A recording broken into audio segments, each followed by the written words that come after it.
In the vast, unforgiving expanse of the Mongolian steppes, a young boy named Temüjin lived a life dictated by the rhythm of the seasons.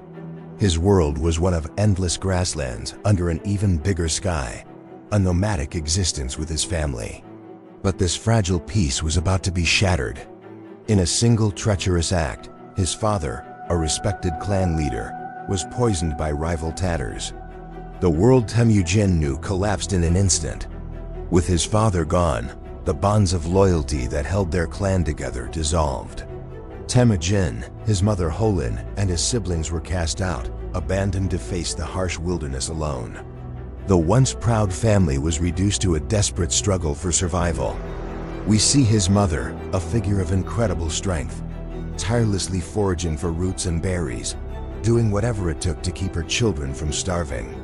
The steppe, once a home, had become a prison of hunger and fear. For young Temüjin, this betrayal was a brutal lesson in the cruelty of man.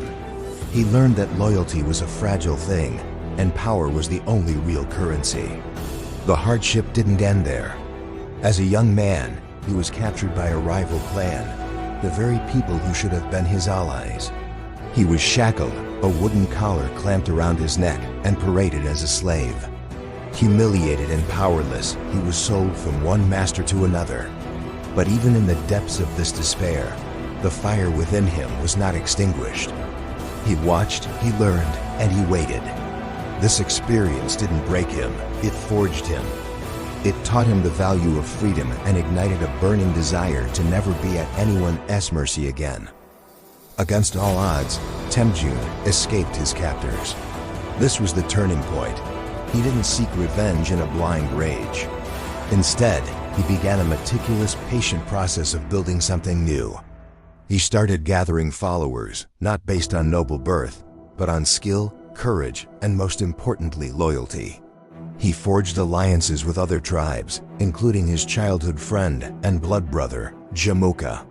He created a new kind of society, a meritocracy where a shepherd could rise to become a general if he proved his worth. He built an army bound by an unbreakable code of discipline and personal loyalty to him.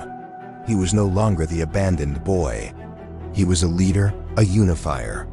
Through strategic genius and sheer force of will, Temüjin united the scattered, warring Mongol tribes under a single banner.